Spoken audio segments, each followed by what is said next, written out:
Matrix ১৯৯৯ সালের পর গোটা বিশ্বে এই শব্দটির অস্তিত্ব ছড়িয়ে পড়ে। তো কি এই ম্যাট্রিক্স আর কেনই বা এটা এত বেশি জনপ্রিয়? আজ আমরা সেই ম্যাট্রিক্স নিয়ে তৈরিকৃত ১৯৯৯ সালে মুক্তিপ্রাপ্ত দ্য ম্যাট্রিক্স সিনেমাটি সম্পর্কে জানব, যেটা ১৯৯৯ সালের সবথেকে জনপ্রিয় সায়েন্স ফিকশন সিনেমা। আইএমডিবিতে এর রেট 10-এর ভেতর 8.7 এবং এই মুভিটা তৈরি করতে বাংলাদেশি প্রায় ৭৪০ কোটি টাকা খরচ হয়েছে। আর বক্স অফিস থেকে এই মুভিটা আয় করেছে বাংলাদেশি প্রায় ৫,৪৯১ কোটি টাকা। বোঝাই যাচ্ছে এই মুভিটা ১৯৯৯ সালে সবথেকে ব্যবসা সফল একটি সিনেমা। সিনেমাটা ১৯৯৯ সালে মুক্তি পেলেও আমাদের ভিতরে অনেকেই এখন পর্যন্ত এর প্লটটা বুঝতে পারেনি। তাই এই পুরো ভিডিওটার ভেতরে আমি আপনাদের ম্যাট্রিক্স সিনেমার সকল খুঁটিনাটি বিষয়গুলো তুলে ধরব। ম্যাট্রিক্স সিনেমা বুঝতে হলে প্রথমে আমাদের এর আগের কাহিনী বুঝতে হবে। টেকনোলজি যেভাবে উন্নতির দিকে যাচ্ছে, মানুষের পরিবর্তে এখন রোবট ব্যবহার হচ্ছে। তাই মানুষের কাজকে সহজ করতে বিজ্ঞানীরা তৈরি করছে আর্টিফিশিয়াল ইন্টেলিজেন্সি, অর্থাৎ কৃত্রিম বুদ্ধিমত্তা সম্পন্ন রোবট। এই রোবটগুলোকে তৈরি করা হয়েছে মানুষের সেবা করার জন্য, মানুষের কাজকে সহজ করার জন্য। কিন্তু একটা সময় এই রোবটরা নিজেই চিন্তা করতে পারে। তাই মানুষের তৈরিকৃত এই রোবটগুলো মানুষের হুমকি হয়ে দাঁড়ায়। B166 ইয়ার নামের এক রোবট তার মালিককে হত্যা করার ফলে এই মডেলের যতগুলো রোবট আছে সবগুলোকে ধ্বংস করে দেওয়া হয়। এই ঘটনার ফলে মানুষ রোবটদের ব্যবহার কমিয়ে দেয়। এর ফলে প্রচুর রোবটদের জঞ্জাল অর্থাৎ আবর্জনায় পরিণত করা হয়। রোবট যেহেতু মেশিন দিয়ে তৈরি, তাই তাদের পুরোপুরিভাবে ধ্বংস করা যায় না, তাদেরকে আবর্জনায় পরিণত করা হয়। রোবটদের ভেতরে যেহেতু মানুষের মতো চিন্তাভাবনা করার ক্ষমতা দিয়ে দেওয়া হয়েছে, তাই তারা একজোট হতে শুরু করে। মানুষরা তাদের প্রতি এই যে অন্যায় অত্যাচার করছে, তার জন্য মানুষের প্রতি তাদের কোনো প্রকার রাগ বা প্রতিশোধ নেওয়ার চিন্তা করেনি। তারা শান্তিপূর্ণভাবে একটি দেশ গঠন করে। মেশিনের যেহেতু মানুষের মতো ক্লান্তি নেই, তাই তারা তাদের নিজেদের দেশে নিরলসভাবে কাজ করতে শুরু করে।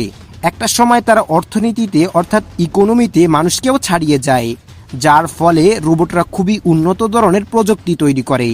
সেগুলোকে মানুষের কাছে বিক্রির মাধ্যমে তারা মানুষদের সাথে সম্পর্ক গড়ে তোলে। আবার মানুষের সাথে তাদের সম্পর্ক কিছুটা স্বাভাবিক হয়। তারা ব্যবসায়িক কার্যক্রম শুরু করে। একটা সময় তারা নির্দিষ্ট একটি দেশ 01 জন্য আবেদন করে। মেশিন হয়ে একটি দেশ দাবি করায় মানুষরা তাদের প্রতি খুবই চড়াও হয়। রোবটরা যে দেশের জন্য আবেদন জানায়, সেখানে নিউক্লিয়ার হামলা চালানো হয়। এর ফলে 01 ধ্বংসস্তূপে পরিণত হয়। এর আগে তারা তাদের অন্যায়ের প্রতিবাদ না করলেও এবার আর মোটেও ছেড়ে দিবে না। শুরু হয় মানুষ আর রোবটদের মধ্যে যুদ্ধ। রোবট যেহেতু মানুষই তৈরি করেছে, তাই তারা বুঝতে পারে এই রোবটগুলো সূর্যের আলোর মাধ্যমে শক্তি সঞ্চার করে। রোবটদের হারানোর জন্য মানুষ এমন এক পরিকল্পনা করে, যার ফলে ধ্বংস হতে থাকে পৃথিবী থেকে প্রাণের অস্তিত্ব। সূর্যের আলো থেকে মেশিন যেন শক্তি সঞ্চার করতে না পারে, তাই সূর্যের আলো ঢেকে ফেলার জন্য ডার্ক স্টর্ম নামে এক অপারেশন শুরু করে। পুরো পৃথিবী অন্ধকারে ছেয়ে যায়। সূর্যের আলো না পেয়ে পৃথিবীর প্রচুর প্রাণী, গাছপালা, পশু পাখি বিলীন হতে শুরু করে। পুরো পৃথিবী একটা মরুভূমিতে পরিণত হয়।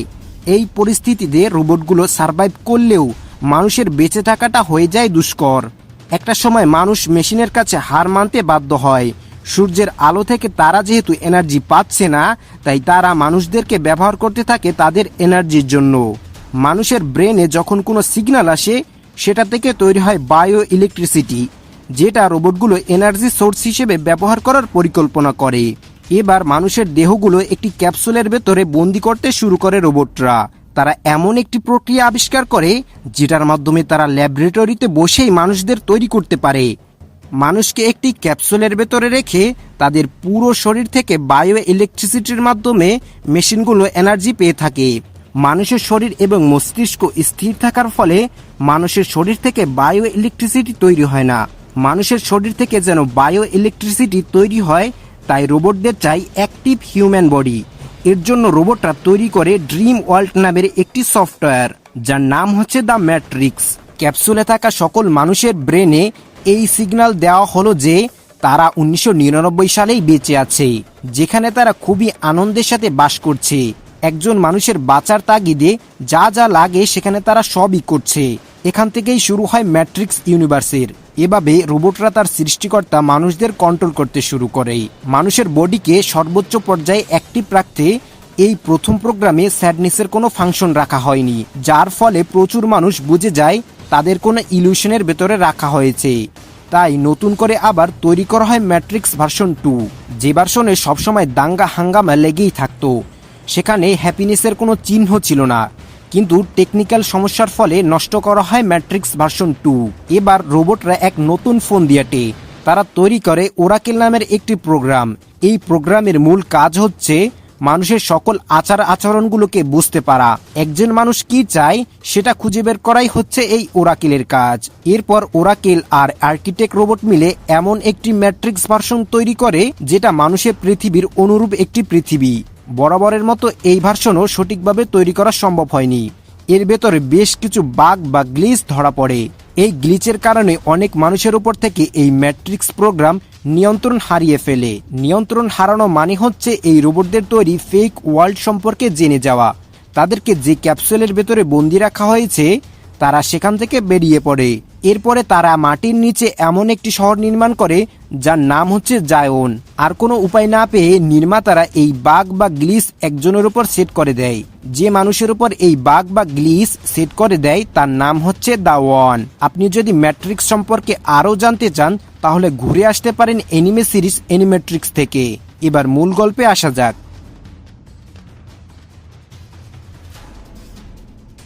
ম্যাট্রিক্সের ভেতরে যে টাইমলাইনকে দেখানো হয়েছে সেটা হচ্ছে 1999, যেখানে অনেকগুলো পুলিশ মিলে একটি মেয়েকে খুঁজছে। মেয়েটার নাম হচ্ছে ট্রিনিটি। কিছুক্ষণের ভেতরে সেখানে কিছু স্পেশাল এজেন্ট এসে উপস্থিত হয়। তাদের ভিতরে এই যে ব্যক্তিটিকে দেখতে পাচ্ছেন তার নাম হচ্ছে এজেন্ট স্মিথ। তারা পুলিশদেরকে বলে যে মেয়েটাকে তারা ধরতে এসেছে সেটা মোটেও সহজ হবে না, তাকে ধরা এতটাও সহজ না। কিছুক্ষণের ভেতরে সমস্ত পুলিশ অফিসার সেই মেয়েটির হাতে মারা পড়ে। মেয়েটি তখন কারো সাথে ফোনে কথা বলছিল। এজেন্ট স্মিথ ট্রিনিটিকে দেখতে পেয়ে সে তখন তার পুরো ফোর্স নিয়ে ট্রিনিটির পেছনে ধাওয়া করে। সেখান থেকে ট্রিনিটি একটি লাফ দিয়ে এক বিল্ডিং থেকে অন্য একটি বিল্ডিংয়ে পৌঁছে যায়। ঠিক তেমনিভাবে এজেন্ট স্মিথও সেখান থেকে এক লাফে অপর পাশে পৌঁছে যায়। সেখানের একটি পুলিশ অফিসার এই ঘটনা দেখার পর হকচকিয়ে যায়, কারণ একটা মানুষের পক্ষে এরকম কোনো লাভ দেওয়া সম্ভব ছিল না। ট্রিনিটি সেখানে একটি ফোন বুথের কাছে পৌঁছে যায়, যার মাধ্যমে সে এই স্থান থেকে পালাতে পারবে। এজেন্ট স্মিথ গাড়ি নিয়ে আসে তাকে মারার জন্য, কিন্তু ধাক্কা মারার আগেই ট্রিনিটি সেখানে বাঁচতে থাকা কলটি তুলে নেয় আর সেখান থেকে গায়েব হয়ে যায়। বিষয়টা খুবই কঠিন, কিন্তু দেখতে থাকুন, বাকি সব বুঝতে পারবেন। এরপরে আমাদের এই গল্পের প্রধান চরিত্র থমাস অ্যান্ডারসন, ডাকনাম হচ্ছে নিও, তাকে দেখানো হয়। সে একজন কম্পিউটার প্রোগ্রামার এবং এর সাথে সে একজন হ্যাকার। কিছুদিন ধরেই নিওর উপর কে যেন নজর রাখছে। নিওরও সেটা বুঝতে বাকি থাকে না। সে তাকে খোঁজার চেষ্টা করে। সেই অজ্ঞাত ব্যক্তি নিওকে সাদা খরগোশের পিছু করতে বলে। তখনই নিওর এক বন্ধু তাকে ডাকতে আসে। তার সাথে একটি মেয়েও আসে, যার ঘাড়ে খরগোশের ট্যাটুর মতো কিছু একটা আঁকা ছিল। নিও বুঝতে পারে তাকে সেই মেয়েটির পিছু করতে হবে। মেয়েটির পিছু করে সেখানের একটি বারে পৌঁছে যায়, যেখানে তার সাথে সেই ট্রিনিটি নামের মেয়েটির সাথে পরিচয় হয়। মূলত যারা এই হ্যাকিং করে তাদের একটি কমিউনিটি রয়েছে, তারা সবাই একে অপরকে চেনে। মরফিয়াস হচ্ছে এই সকল হ্যাকারদের লিডার।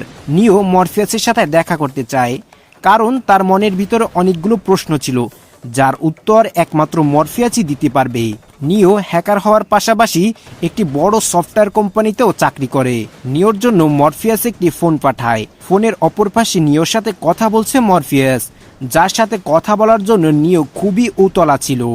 মরফিয়াস তাকে জানায় নিও খুবই বিপদের ভিতরে আছে, তার জন্য মরফিয়াস তাকে বাঁচাতে চায়।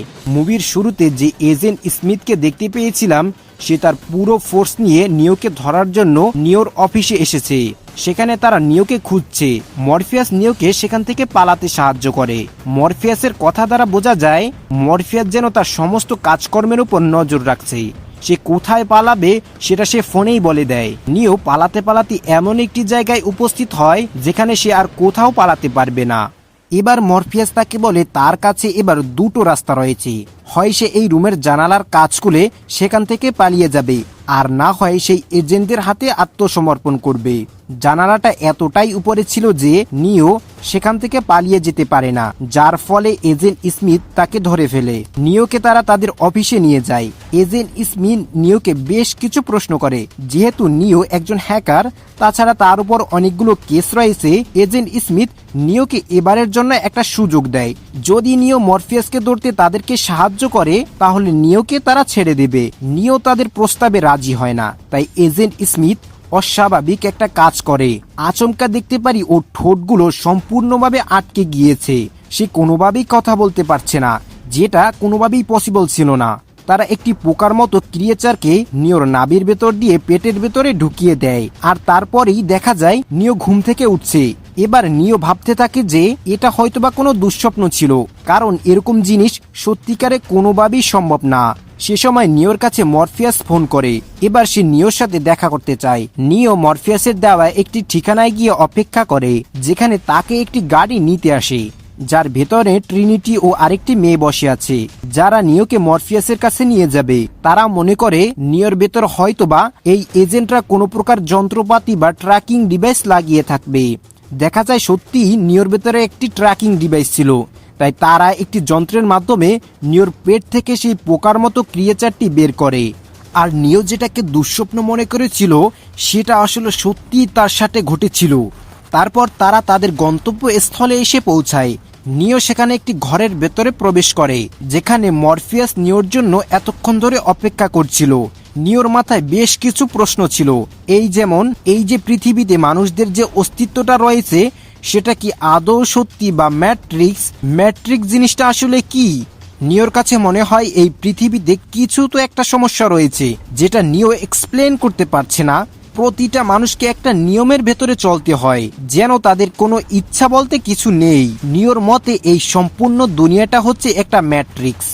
এবার নিওর সামনে দুটো ট্যাবলেট রাখা হয়। একটি হচ্ছে নীল রঙের, যেটা খেলে সে আবার আগের অবস্থায় ফিরে যাবে, অর্থাৎ স্বাভাবিক অবস্থায় ফিরে যাবে। আরেকটি হচ্ছে লাল রঙের, যেটা খেলে নিও সেই সমস্ত কিছু জানতে পারবে যা সে এতদিন ধরে জানতে চেয়েছিল। কিন্তু নিও সত্যটা জানতে চায়, তাই সে লাল রঙের সেই ট্যাবলেটটি বেছে নেয়। এই লাল রঙের ট্যাবলেটটি হচ্ছে এক ধরনের ট্রেসিং প্রোগ্রাম, যার মাধ্যমে মস্তিষ্কের সিগন্যালের মাধ্যমে পৃথিবীতে তার দেহটা কোথায় আছে সেটা বের করা যাবে। তবে এই সিগন্যাল পাওয়ার জন্য তার দেহটাকে আসল পৃথিবীতে জাগিয়ে তুলতে হবে, তাই তাকে আসল পৃথিবীতে পাঠানোর ব্যবস্থা করতে থাকে। এবার তাকে একটি ভাঙা আয়নার সামনে রাখা হয়। নিও আয়নাটা শোবার সাথে সাথেই তার মস্তিষ্কে আতঙ্ক সৃষ্টি করে, যার ফলে পৃথিবীতে থাকা তার আসল বডিটি জেগে ওঠে। সে নিজেকে একটি ক্যাপসুলের ভেতরে আবিষ্কার করে। তার শরীরে বিভিন্ন ধরনের তার এবং পাইপ কানেক্ট করা ছিল। নিও লক্ষ্য করে যে সেখানে সে শুধু একা না, সেখানে প্রচুর মানুষ আছে যারা এই ক্যাপসুলের ভেতরে ঘুমিয়ে আছে। সেখানে একটি মেশিন নিওকে পরীক্ষা করে, তারপর ত্রুটিপূর্ণ মনে করায় তাকে একটি জলাশয়ের ভিতরে পাঠিয়ে দেয়। নিওর যখন হুঁশ আসে তখন সে তার সামনে মরফিয়াসকে দেখতে পায়। সেখানে তারা নিওর ট্রিটমেন্ট করছে, তার সারা গায়ে সুই লাগানো, যেমনটা আকুপাঞ্চার করা হয়। এরপরে নিও সুস্থ হলে মরফিয়াস তাকে জানায় বর্তমান সময় হচ্ছে 2199 বা তার কাছাকাছি কিছু একটা। এখানে তারা মরফিয়াসের বানানো একটি শিপের মধ্যে রয়েছে। শিপটার নাম হচ্ছে নেবুকেনেজা। তারপর নিওকে বাকি ক্রুদের সাথে পরিচয় করিয়ে দেওয়া হয়। এবার নিও জানতে চায় ম্যাট্রিক্স আসলে কি, তাই মরফিয়াস তাকে তাদের তৈরি একটি সিমুলেশনের ভেতরে নিয়ে যায়। সিমুলেশন হচ্ছে একটি কাল্পনিক জগৎ, এটা বোঝানোর জন্য যে ম্যাট্রিক্স আসলে কি। নিও যে জগতে বাস করত সেখানে তার একটি স্বাভাবিক জীবন ছিল, সেখানে সে ছিল একটি কম্পিউটার প্রোগ্রামার। সেটাই হচ্ছে ম্যাট্রিক্স, যেটা আসল দুনিয়া ছিল না। তবে নিও এখন আসল দুনিয়াতে রয়েছে, যেখানে সম্পূর্ণ পৃথিবীটি ধ্বংস হয়ে গিয়েছে। তবে নিও খুবই কনফিউজ যে কোনটা আসল জগৎ আর কোনটাই বা নকল। ছোটবেলা থেকেই নিও কাল্পনিক জগতে বাস করার ফলে তার কাছে এই সবকিছু মেনে নেওয়াটা খুবই কষ্টকর। এরপরে নিওর সাথে ট্যাঙ্ক নামের একটি ছেলের বন্ধুত্ব হয়। ট্যাঙ্কের একটি ভাই আছে যার নাম হচ্ছে ডোজার। তাদের গায়ে কোনো প্রকার দাগ নেই। এখানে প্রতিটি মানুষের গায়ে কোনো না কোনো তার বা পাইপ লাগানো থাকতো, যার ফলে তাদের গায়ে একটি দাগ হয়ে যেত। তবে ট্যাঙ্ক এবং তার ভাই ডোজার এখানে স্বাভাবিকভাবেই জন্মগ্রহণ করে। ট্যাঙ্ক নিওকে পেয়ে খুবই খুশি। ট্যাঙ্ক হচ্ছে সেখানের একজন অপারেটর। নিও তাদের কাছে একটি স্পেশাল মানুষ, যার কারণ একটি ভবিষ্যৎবাণী রয়েছে যে যেই দা ওয়ান হবে সে মানুষদেরকে রোবটদের দাসত্ব থেকে মুক্ত করবে। তবে এই যে ভবিষ্যৎবাণী যেটা ওরাকেল নামের একটি প্রোগ্রাম করেছিল, যাকে শুরুতেই পরিচয় করে দিয়েছিলাম, এবার নিও পুরো ব্যাপারটা পরিষ্কারভাবে বুঝতে পারে। প্রথমে আমরা যেটাকে আসল দুনিয়া ভেবেছিলাম সেটা আসলে আসল দুনিয়া না, সেটাই হচ্ছে ম্যাট্রিক্স, যেটা একটি কম্পিউটার সিমুলেশন। কারণ সেখানে আমরা কিছু অদ্ভুত জিনিস দেখতে পেয়েছি, যেমন ট্রিনিটি এবং এজেন্ট স্মিথ, যেখানে তারা বিল্ডিং থেকে বড় বড় লাফ মারছে। এছাড়া নিও ঠোঁট যেভাবে আটকে গিয়েছিল, এইসব অদ্ভুত জিনিস যেটা বাস্তব জগতে করা কোনোভাবেই সম্ভব ছিল না। এবার সময় হয়ে গিয়েছে নিওকে ট্রেনিং করানোর। ট্যাঙ্ক সেখানে নিওর মাথায় বিভিন্ন ধরনের মার্শাল আর্ট টেকনিক আপলোড করে। অবশেষে নিও মরফিয়াসের সাথে ট্রেনিংয়ে নেমে আসে। মরফিয়াস তাকে বোঝায় এটা হচ্ছে একটি সিমুলেশন, অর্থাৎ কাল্পনিক জগৎ। নিও চাইলেই সেই সকল নিয়মকে ব্রেক করতে পারে। এর জন্য নিওর ব্রেনকে আরও শক্ত করতে হবে। এবার শুরু হয় নিও আর মরফিয়াসের লড়াই। স্বাভাবিকভাবেই নিও মরফিয়াসের সাথে লড়ে পারে না। মরফিয়াস সেখানে উঁচু উঁচু জাম্প করে নিওর সাথে ট্রেনিং করছে, যেটা বাস্তবে কখনো সম্ভব ছিল না। নিও আস্তে আস্তে বিষয়গুলো আয়ত্ত করছে। নিও সেখানে আস্তে আস্তে লড়াইটাকে শিখে নেয়।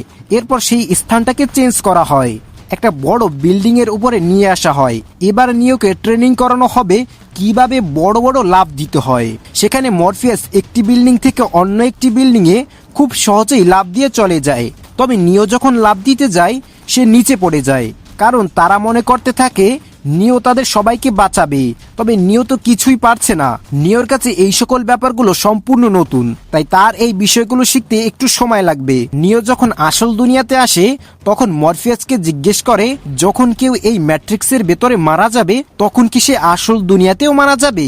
সে বলে হ্যাঁ, কারণ কোনো মানুষের ব্রেন যখন থেমে যায় তখন তার পুরো শরীরটা কাজ করা বন্ধ করে দেয়, যার ফলে তারা সেখানেই মারা যায়। সেখানে ট্রিনিটি নিওর যত্ন করতে থাকে। তা দেখে সাইফার নামের এক ব্যক্তি তাকে হিংসা করে, কারণ সাইফার ট্রিনিটিকে খুবই পছন্দ করে। পরের দিন আবার নিওকে ট্রেনিং দেওয়া হয়, যেখানে আমরা দেখতে পাই একটি নর্মাল দুনিয়া, যাকে নিও ম্যাট্রিক্স মনে করছিল। তার ভেতরে সে একটি সুন্দরী মেয়েকে দেখতে পায়, তবে সেই মেয়েটি ছিল একটি এজেন্ট। মরফিয়াস তাকে জানায় এটা কোনো ম্যাট্রিক্স না, এটা তাদেরই তৈরি করা একটি সিমুলেশন, অর্থাৎ তাদের ট্রেনিং নেওয়ার একটি জায়গা।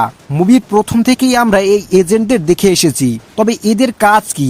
আসলে এরা হচ্ছে এক ধরনের কম্পিউটার প্রোগ্রাম, যাদের তৈরি করা হয়েছে এই ম্যাট্রিক্সের মধ্যে যেসব ভাইরাস রয়েছে, অথবা যারা এই ম্যাট্রিক্সের নিয়ম ভঙ্গ করে তাদের সম্পূর্ণভাবে ধ্বংস করা। তবে এদের কিছু নির্দিষ্ট নিয়ম রয়েছে যা তারা ভঙ্গ করতে পারবে না। কিন্তু এজেন্ট স্মিথ সেই সকল এজেন্টের থেকে কিছুটা ভিন্ন আচরণ করছে। মরফিয়াস এবং তার লোকেরা ম্যাট্রিক্স সম্পর্কে সমস্ত কিছুই জানতো, যার কারণে এই এজেন্টরা তাদেরকে খুঁজছিল। এই এজেন্টরা যে কোনো মানুষের রূপ নিতে পারে, যে কোনো স্থানে টেলিপোর্ট হয়ে যেতে পারে। তাই এই এজেন্টদের দেখলে পালানোই বুদ্ধিমানের কাজ হবে। তবে নিও এবং এই মানুষেরা, তাদের কোনো নিয়ম নেই। তারা চাইলেই ম্যাট্রিক্সের যে কোনো রুলসকে ভঙ্গ করতে পারবে। উদাহরণস্বরূপ একজন হ্যাকারের কথাই বলি, সে যদি কোনো গেমসকে হ্যাক করে নেয়, সেই গেমসে যত ধরনের নিয়ম আছে সেই হ্যাকারের ক্ষেত্রে তা কাজ করে না। সে যা ইচ্ছা তাই করতে পারে। এবার তখনই মরফিয়াসকে ফোন করে বলা হয় বেশ কিছু সেন্টিনেলস তাদের স্পেসশিপকে তাড়া করছে। সেন্টিনেলস হচ্ছে সেই আর্টিফিশিয়াল রোবটগুলি যাদের কাছে মানুষ পরাজিত হয়েছিল। মরফিয়াসদের স্পেসশিপ নিয়ে কোনো মতে সেখানে লুকিয়েছিল। পরে রোবটগুলি তাদের খুঁজে না পেয়ে সেখান থেকে চলে যায়। এরপরে আমরা সাইফার নামে সেই লোকটিকে দেখি, যে ট্রিনিটিকে ভালোবাসতো। তবে সে মরফিয়াসদের সাথে বিশ্বাসঘাতকতা করে সেই এজেন্টদের সাথে হাত মিলিয়েছে। সেই এজেন্টের গুপ্তচর হয়ে সাইফার মরফিয়াসের সকল খবর তাদেরকে বলে। মরফিয়াস সাইফারকে দা ওয়ান মনে করে ম্যাট্রিক্স থেকে আসল পৃথিবীতে নিয়ে এসেছিল। তবে সে তা না হওয়ায় মরফিয়াসের সাথী হিসেবে কাজ করতে থাকে। 9 বছরে সে উপলব্ধি করতে পারে আসল পৃথিবীর চেয়ে ম্যাট্রিক্সের ভেতরেই ভালো ছিল। সাইফার এজেন্ট স্মিথকে সাহায্য করবে, তার পরিবর্তে সাইফারকে ম্যাট্রিক্সের ভেতরে পাঠাবে। সেখানে আমরা এই প্রথমবার জায়ন সিটির নাম শুনতে পাই। জায়ন হচ্ছে একটি আন্ডারগ্রাউন্ড শহর, যেখানে এই রোবটদের হাত থেকে বেঁচে থাকা কিছু মানুষ বসবাস করছে। তবে এই মেশিনগুলো তা জানে না যে মানুষগুলো কোথায় বসবাস করছে। এই সবকিছু শুধুমাত্র মরফিয়াসই জানে। এবার তারা ওরাকেলের সাথে সাক্ষাৎ করতে যায়। ওরাকেল হচ্ছে একজন ভবিষ্যৎ বক্তা, যারা এই মানুষগুলোর জন্য ভবিষ্যৎবাণী করে। সেখানে বেশ কিছু বাচ্চারা কিছু অদ্ভুত জিনিস করছে। সেখানে একটি বাচ্চা ছেলে একটি চামচকে বেঁকিয়ে দেয়। সে নিওকে বলে এটা করতে হলে তাকে মনে করতে হবে এই জায়গায় কোনো চামচ নেই, এটা সম্পূর্ণ একটি কোডের খেলা। সে যেভাবে এই কোডগুলোকে সাজাবে ঠিক সেই আকারে সেই চামচটা হয়ে যাবে, আর এরই মাধ্যমে নিও সেই জিনিসটা শিখে নেয়। দেখা যায় ওরাকেল খুবই প্রাণবন্ত একজন মানুষ। এবারে নিও আর ওরাকেলের সাথে কিছু কথা হয়। ওরাকেল আর নিওর মাঝে কথোপকথন দ্বারা বোঝা যায় যে ওরাকেল কোনো ভবিষ্যৎ বক্তা না, সে মানুষের মধ্যে কোনো বিষয় বিশ্বাস তৈরি করতে সক্ষম, যার ফলে মানুষ ওই অনুযায়ী কাজ করতে অনুপ্রাণিত হয়, আর সেই অনুযায়ী কাজ করে সে সফলও হয়। যেমন সে নিওকে একটি ফুলদানি ভাঙার আগে সেটার দিকে নজর দিতে অনুপ্রাণিত করে, যার ফলে ফুলদানিটি সেখানেই ভেঙে যায়। নিওই দা ওয়ান কিনা তা বলতে না পারলেও নিওর ভেতরে দা ওয়ানের বৈশিষ্ট্য লক্ষ্য করা যায় তা জানায়। এবার তারা ম্যাট্রিক্স থেকে বেরিয়ে রিয়েল ওয়ার্ল্ডে যাওয়ার জন্য প্রস্তুত হয়। নিও সেখানে একটি বিড়ালকে পরপর একই জিনিস করতে দেখে, আমরা যেটাকে বলি তেজাবু।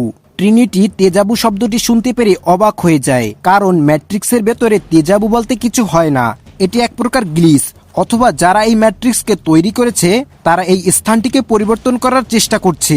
আসলে সেই এজেন্টরা মরফিয়াসদের লোকেশন জানতে পেরে গেছে। এর কারণ তো জানাই, সাইফার তাদের সাথে বিশ্বাসঘাতকতা করেছে, যার ফলে তাদের এক্সিট পয়েন্টটি বন্ধ হয়ে গিয়েছে, অর্থাৎ যেটির মাধ্যমে তারা তাদের আসল দুনিয়াতে ফেরত আসতো। নিও এবং তার বন্ধুরা তারা একটি দেয়ালের পেছনে লুকিয়েছিল।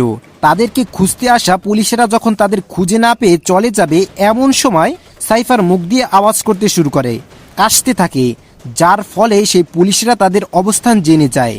তাই নিওকে বাঁচানোর জন্য এবার মরফিয়াস সামনে আসে এবং সেই সাথে মরফিয়াস এজেন্ট স্মিথের সাথে লড়াই শুরু করে। কিন্তু মরফিয়াস এজেন্ট স্মিথের সাথে লড়াই করে পারে না, যার ফলে এজেন্ট স্মিথ তাকে জীবিতই তুলে নিয়ে যায়। সেই ঘটনার ফলে তাদের অপারেটর মাউস সেখানেই মারা যায়।